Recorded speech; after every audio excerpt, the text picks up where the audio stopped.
तो सोलो सिक्वा ने भाई वार्निंग दे दी है रोमन रेंस को साफ साफ। रैंडी ऑर्टन ने भी आज क्लियर कर दिया है कि वो कोडी रोड्स के साथ कब क्या करने वाले हैं। तो अब जो टीजेस वगैरह चल रहे थे इतने टाइम से, यहाँ पर आज जो है वो साफ साफ पता चल गया है कि हमें वो क्या करने वाले हैं। एंड इसके अलावा और भी कुछ इंटरेस्टिंग चीजें हुई है आज शो पर, तो सब करेंगे बात। सबसे पहले अगर हम बात करें ब्लड लाइन कोडी रोड्स वाली स्टोरी लाइन की, तो यहाँ पर आज पहले तो शो के बीच में हम कहीं देखते हैं कि सोलो सिक्वा बोलते हैं कि भाई मैं अपनी इस ब्लड लाइन को जो है वो और ज्यादा डेंजरस बनाना चाहता हूँ। तो इस तरीके की चीजें उन्होंने बोली और कि भाई सब मेरे को एक्नॉलेज वगैरह करेंगे। एंड लास्ट में हम क्या देखते हैं कि DIY अपनी टैग टीम चैंपियनशिप को डिफेंड कर रहे होता है अगेंस्ट ग्रेसन वॉलर और ऑस्टिन थ्योरी। चैंपियनशिप को सक्सेसफुली डिफेंड भी कर लेते हैं। मैच एंड होने के बाद ये होता है कि जो जेकब फातो है भाई वो अटैक कर देते हैं इन चारों के ऊपर और अकेले वो इन चारों को भाई धो डालते हैं। तो कहीं ना कहीं एक हिंट भी आप कह लो या फिर एक अटैक था टैग टीम चैंपियनशिप के लिए, क्योंकि अब यहाँ से लग रहा है कि जो जेकब फातो है अलॉन्ग विद एक आधा बंदा उनके साथ कोई पेयर होगा और वो टैग टीम चैंपियनशिप के लिए जाने वाले हैं। तो लेट्स सी वो समर स्लैम में लग रहा है कि शायद वहां पर वो कैप्चर करेंगे चैंपियनशिप्स। तो देखते हैं वो किस तरीके से चलती है चीजें। तो आज पूरा जो है वो डोमिनेट उन्होंने करा पूरी तरीके से, और जब वो इन चारों को भाई धो डालते हैं तो उसके बाद हमें सोलो सिक्वा की एंट्री देखने को मिलती है। और सोलो सिक्वा वहां पर बताते हैं कि जो भी मेरे को एक्नॉलेज नहीं करेगा भाई उसके साथ मैं यही सब करने वाला हूँ। उन्होंने वहां पर बताया कि जिमी उसने मेरे को एक्नॉलेज नहीं किया था तो उसके साथ जो हुआ वो भी नहीं है यहाँ पर। देन पॉल हेमन ने मेरे को एक्नॉलेज नहीं किया तो पॉल हेमन के साथ भी जो हुआ तुमने देखा। तो उसके बाद जब क्राउड जो है रोमन रेंस का चैंस कर रही होती है तो वहां पर सोलो सिक्वा बोलते हैं कि तुम लोग जो है वो रोमन रेंस को डिजर्व नहीं करते हो, अब मैं हूँ यहाँ पर। और उन्होंने साफ साफ ये चीज बोली रोमन रेंस के लिए कि भाई अगर रोमन रेंस कभी डिसाइड करे वापस आने के लिए तो उसको मेरे को एक्नॉलेज करना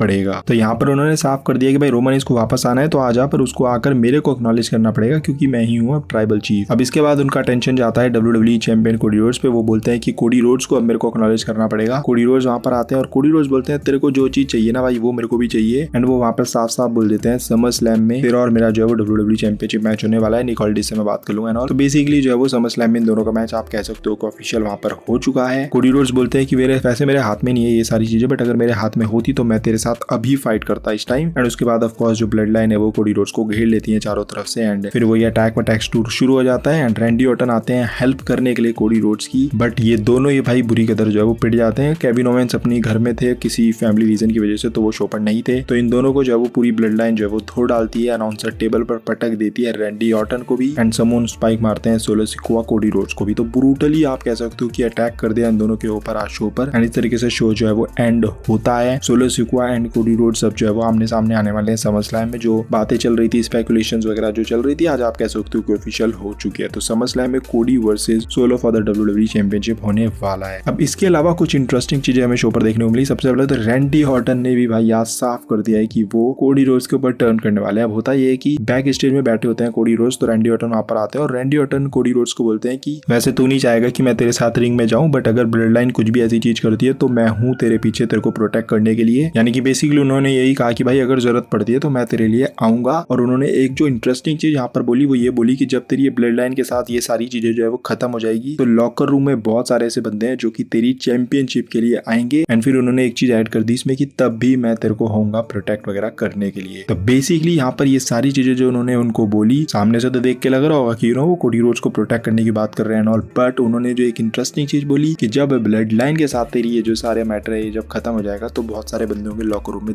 जो तेरी चैंपियनशिप के लिए आएंगे। तो यहाँ से बेसिकली क्लियर हो चुका है कि रैंडी ऑर्टन वेट कर रहे हैं कि ब्लड लाइन की जो स्टोरी लाइन है ये जब एंड होगी तो रैंडी ऑर्टन भाई वो बंदे होंगे सबसे पहले जो कोडी रोड्स की WWE चैंपियनशिप के लिए आने वाले हैं। तो जो टीजेस हो रहे थे इतने समय से कि भाई रैंडी ऑर्टन टर्न करने वाले हैं कोडी रोड्स के ऊपर, कब करेंगे टर्न, कब करेंगे या कैसे करेंगे, वो छोटे मोटे टीजेस वगैरह देखने को मिल रहे थे। आज क्लियर हो चुका है रैंडी ऑर्टन की तरफ से, डायरेक्टली कह लो इनडायरेक्टली कह लो, बट क्लियर हो चुका है कि वो कोडी रोड्स को ऊपर जो है वो टर्न करेंगे, डेफिनेटली करेंगे। और वो ये करने वाले हैं after this blood line chapters over. तो आगे की जो कहानी है भाई वो काफी इंटरेस्टिंग होने वाली है क्योंकि सोलो सिक्वा के लिए रोमन रेंस आने वाले हैं एंड इधर कोडी रोड्स के लिए रैंडी ऑर्टन आने वाले हैं। तो भाई मजा आने वाला है। इसके अलावा new miss money in the bank ट्रिफनी Stratton आज शो पर आती है और वो बातें कर रही होती है कि वो कैश इन वगैरह करने वाले हैं। जो इंटरेस्टिंग चीज थी उनके पूरे सेगमेंट से वो ये थी कि जिस वक्त नाया जैक और ट्रिफनी स्ट्रैटन दोनों मिलकर बेली के ऊपर अटैक वगैरह कर देते हैं तो नाया जैक वहां से जा रही होती है, ट्रिफनी स्ट्रैटन भी पहले जा रही होती है बट वो पलट कर आती है, कैश इन के लिए ट्राई करती है बेली के ऊपर, मतलब कर रही होती है बट देन फिर नाया जैक वहां पर आ जाती है। नाया जैक बोलती है भाई तू क्यों ये सब चीजें कर रही है, बिकॉज ऑब्वियसली समर स्लैम में नाया जैक का मैच होने वाला है बेली के साथ। तो वो थोड़ा सा कंफ्यूज हो जाती है कि यार ये मेरी पार्टनर है, मेरी फ्रेंड है और तो ये कैश इन क्यों कर रही है बेली के ऊपर जबकि मेरा मैच बेली के साथ है समर स्लैम में। तो इस तरीके से वहां पर टेंशन क्रिएट होती है बट ट्रिफनी स्ट्रैटन भाई बहुत ही स्मार्टली नाया जैक का पागल बना देती है, मतलब अरे कुछ नहीं है ये वो सो वो मतलब उसको